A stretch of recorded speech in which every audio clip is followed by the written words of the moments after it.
I was in my final year of college, with a promising engineering future ahead. My parents had saved a college fund of $120,000 for my graduate studies.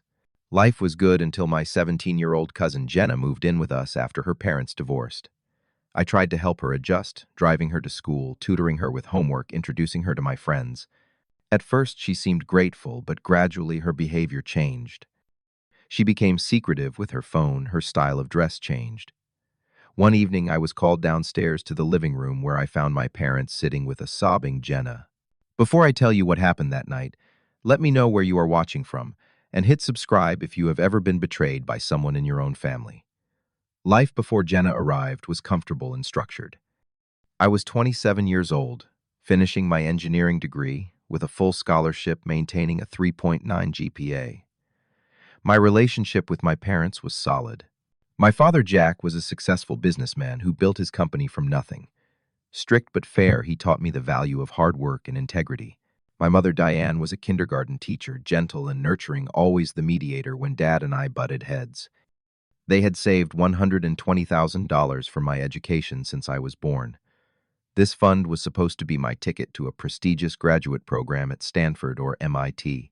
Dad would proudly mention it during family gatherings, saying Bruce has a bright future ahead and we are making sure nothing stands in his way. Mom had even started researching apartments near potential graduate schools. My weekends typically involved studying, working part-time at the university tech lab, and occasional gatherings with friends. Thomas, my roommate since freshman year, and I had planned to apply to the same graduate programs.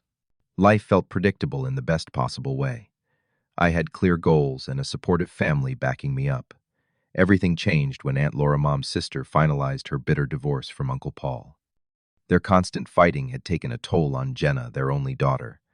Aunt Laura could barely afford her new apartment and worked 2 jobs to make ends meet. After a particularly heated custody battle, my parents offered to let Jenna live with us to finish her senior year of high school in a stable environment. When Jenna first arrived, she was quiet and seemed appreciative. I remembered her as the shy 10-year-old from family reunions, now a teenager dealing with her world falling apart. I made it my mission to help her adjust. Every morning I drove her to school on my way to campus. 3 evenings a week I helped with her calculus and physics homework. On weekends I introduced her to my younger friends, who could show her around town. "Thank you for everything, Bruce," she would say, with what seemed like genuine gratitude. "You are making this whole situation so much easier." For the first month, things went smoothly, but subtle changes began to appear. Jenna started spending hours locked in her room texting. Her wardrobe transformed from modest to attention-seeking. She began making excuses about staying late after school for clubs that did not exist. One Thursday afternoon, I finished class early and drove to pick her up, only to find her climbing into a car with older guys. When I confronted her later, she claimed they were just classmates working on a project. My gut told me something was off, but I did not want to be the overprotective cousin. As weeks passed, the changes became more concerning. I began hearing Jenna sneaking out after my parents went to bed. Twice I caught her slipping back in, around 2 a.m., smelling of alcohol and cigarettes. Small inconsistencies appeared in her stories about where she had been and who she was with. One night I found her stumbling up the stairs, clearly intoxicated. I helped her to her room and the next morning had a serious talk with her. "Jenna, I am worried about you," I said. "You are 17. Drinking is not only illegal for you, but dangerous."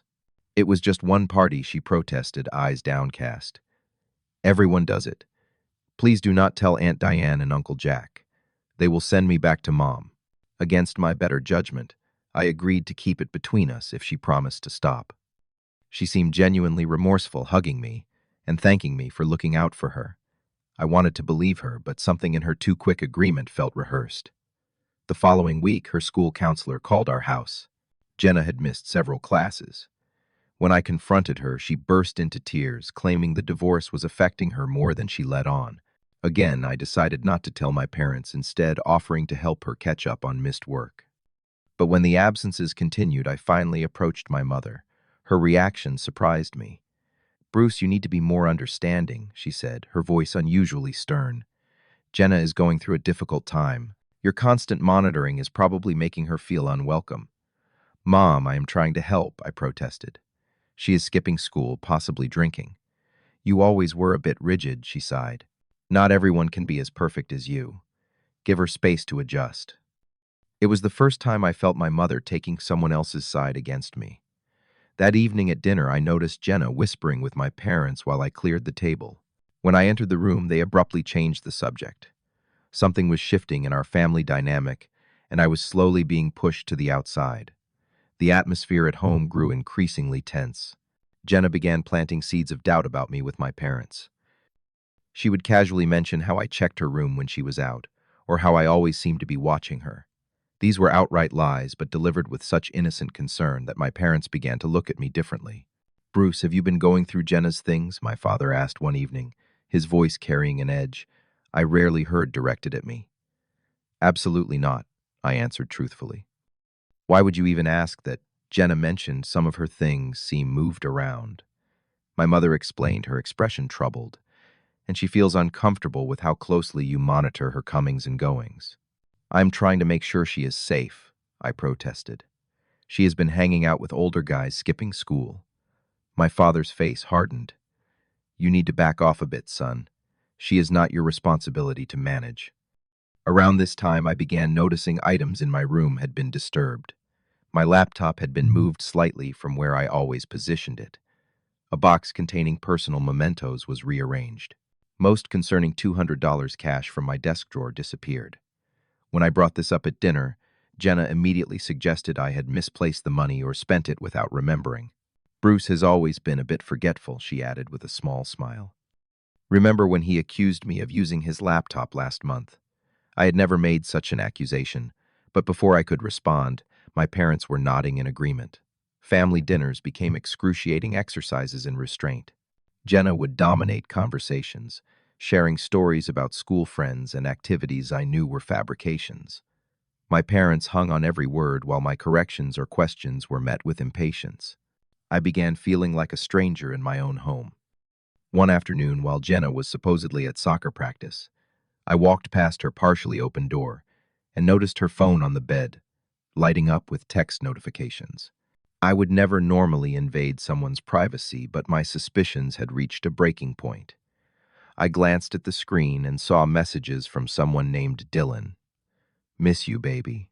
Cannot wait until we can be together for real. Read one message. Just need to get enough money together first," Jenna had replied. "Working on it. He has cash in his room sometimes." My stomach dropped as I scrolled through more messages. Dylan was 25 years old. They had been seeing each other for months. More disturbing were their explicit discussions about Jenna searching my room for valuables they could sell. "His watch collection might be worth something," one message read, "and I know his parents have a college fund for him. If only there was a way to get that." I took photos of the conversations as evidence and confronted Jenna when she returned. Her reaction was immediate and frightening, her face contorted with rage. "You went through my private messages. Who do you think you are?" she screamed. "Who is Dylan? Why are you planning to steal from me?" I demanded. Her expression changed, a cold smile replacing her anger. "Nobody will believe you, you know. I have been building my case for weeks.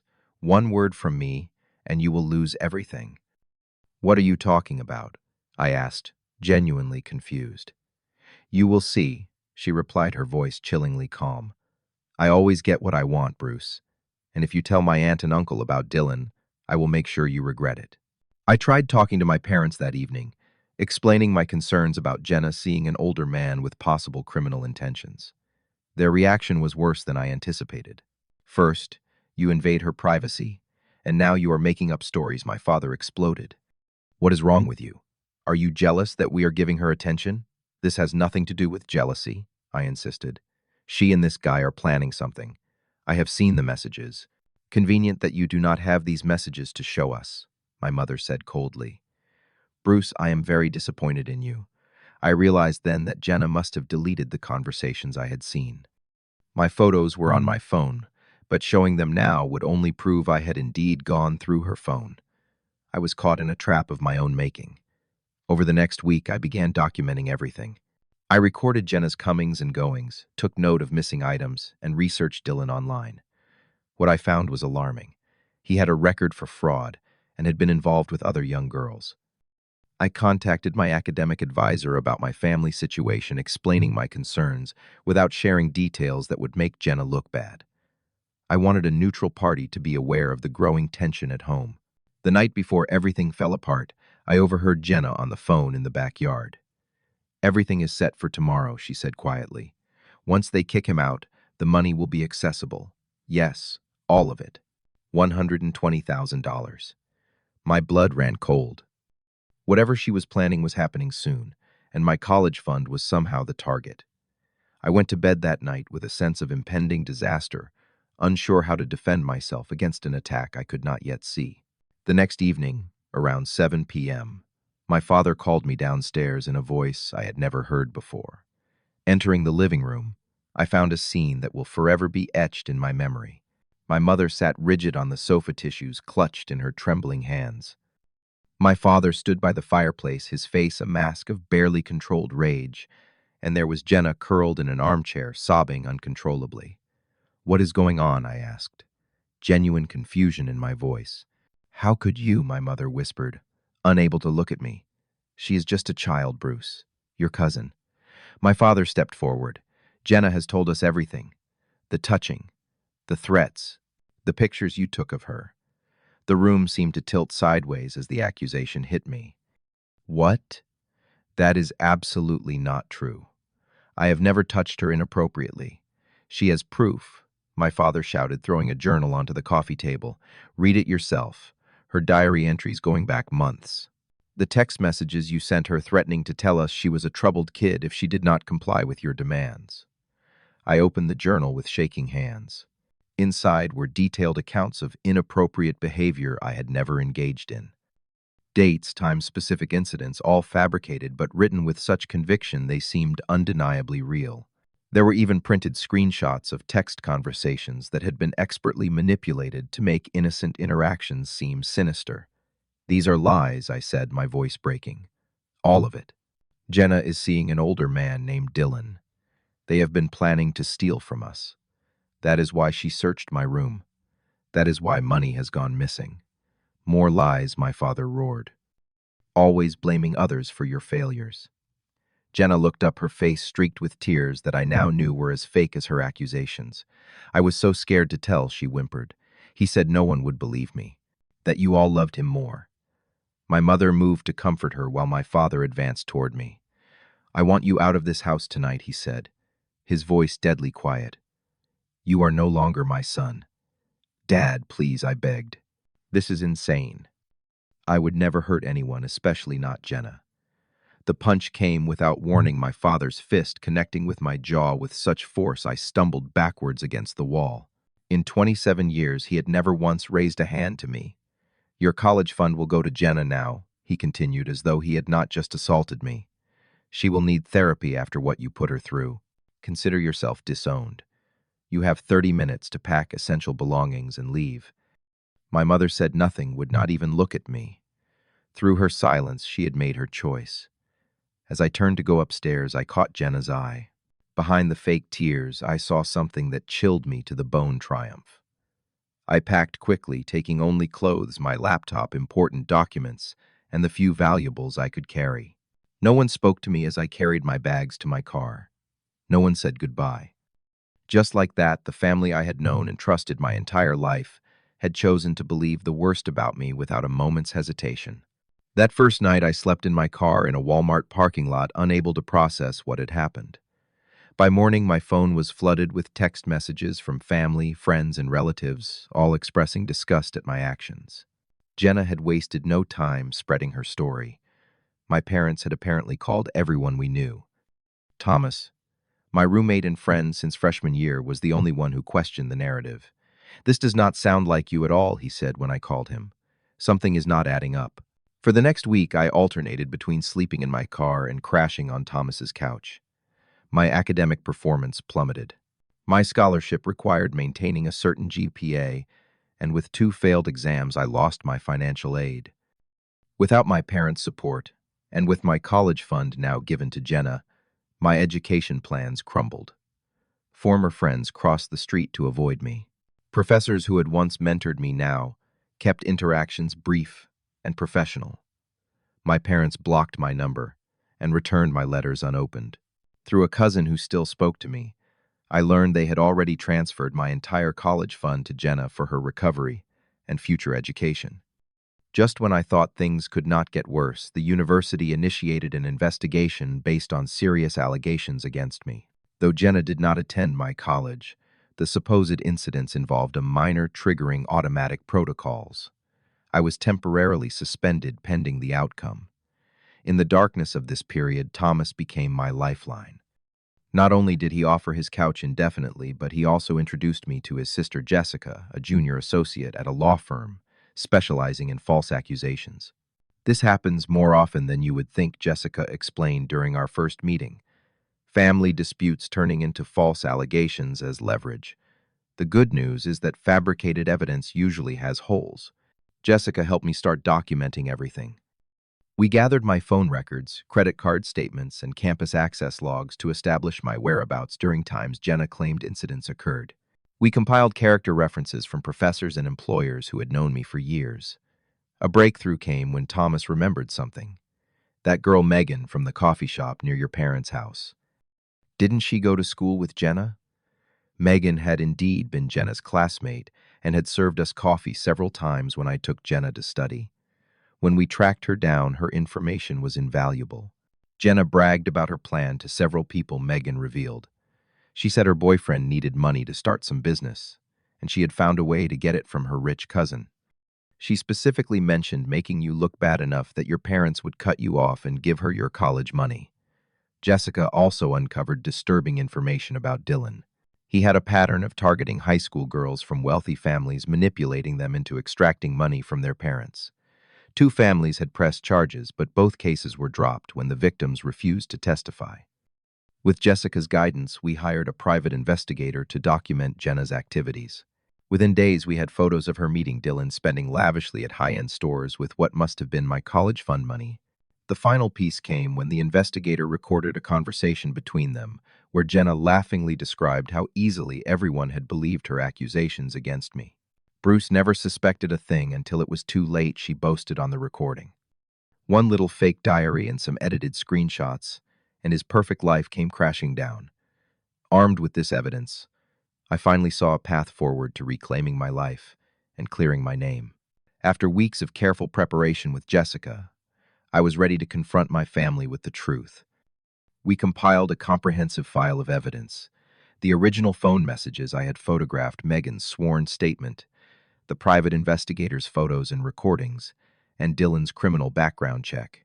I wrote a detailed letter to my parents explaining everything from my perspective, attached all the evidence, and sent it by certified mail. I wanted to give them the chance to process the information before I appeared in person. Days passed with no response. They may need time, Jessica advised, or they may be too ashamed to reach out. Either way, we need to move forward. We decided on a direct approach.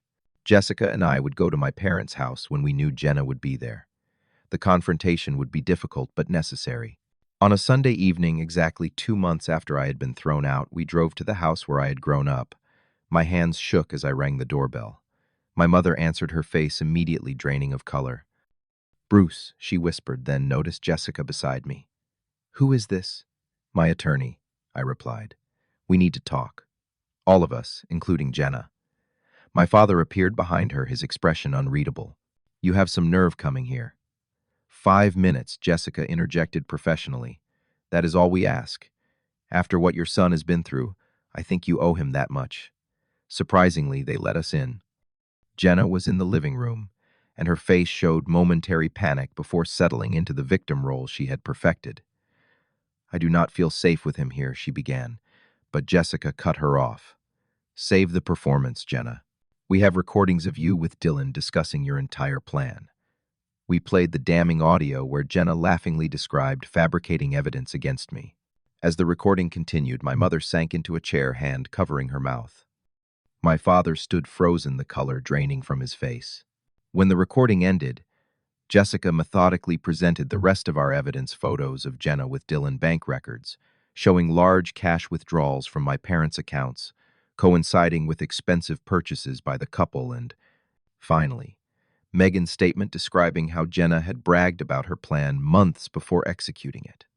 "Would you like to explain this, Jenna?" My father finally asked, his voice barely audible. Jenna's performance crumbled. "You do not understand," she stammered. "Dylan and I are in love. We needed money to start our life together. Bruce has everything handed to him. He doesn't deserve that college fund more than I do. So you admit to falsely accusing your cousin of sexual abuse to get his college fund." Jessica pressed, recording the conversation on her phone. "It was not supposed to go this far," Jenna cried. "Dylan said it was the only way to get enough money quickly. No one was supposed to get hurt." My mother began sobbing. My father looked like he had aged 10 years in 10 minutes. "What have we done?" he whispered. The following weeks were a whirlwind. With Jenna's confession recorded, the university dropped their investigation and reinstated me with an extension on my academic deadlines.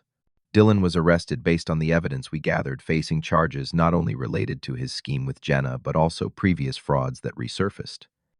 My parents tried repeatedly to apologize, calling, texting, and even showing up at Thomas's apartment. "We believed her without question," my mother sobbed during one visit. "We failed you completely as parents. We will make this right," my father promised. "The college fund is yours again. We will pay for therapy, anything you need. But some wounds take more than money to heal." I could not simply return home and pretend nothing had happened. The betrayal cut too deep. My own parents had believed I was capable of abusing my cousin, had hit me, disowned me, and told everyone we knew about allegations they never verified. "I need time," I told them. "I cannot just come back like nothing happened." I moved into a small apartment, focusing on rebuilding my academic standing and processing my trauma through therapy. My college fund was returned, and I gradually reestablished relationships with professors who had once doubted me. Jenna was sent to a residential program for troubled teens combined with intensive therapy. My parents, racked with guilt, threw themselves into researching false accusations and joining support groups for families healing from similar situations. The road to recovery was neither quick nor easy. Trust once shattered does not simply reassemble without scars. For months, I maintained minimal contact with my parents, allowing myself space to heal. Gradually, carefully, we began rebuilding our relationship through family therapy sessions. 3 years have passed since that terrible night I was thrown out of my home. I completed my degree and am now in the graduate program I had originally dreamed of. My relationship with my parents, while forever changed, has slowly been reconstructed on a foundation of painful lessons and newfound respect for truth. The experience taught me that sometimes even those closest to us can be deceived, that justice may require fighting for yourself when no one else will, and that forgiveness, while necessary for healing, comes in its own time. I learned to trust my own truth even when everyone around me doubted it. Most importantly, I discovered resilience within myself that I never knew existed. Sometimes life strips everything away so we can discover what we are truly made of. Have you ever experienced betrayal from someone you trusted completely? How did you rebuild afterward? Share your story in the comments below. If this resonated with you, please hit that subscribe button and like this video so others who need to hear this message can find it. Remember that your truth matters even when voices around you try to drown it out. Thank you for listening to my story, and I hope it gives strength to anyone facing similar battles. Until next time, stand firm in your truth.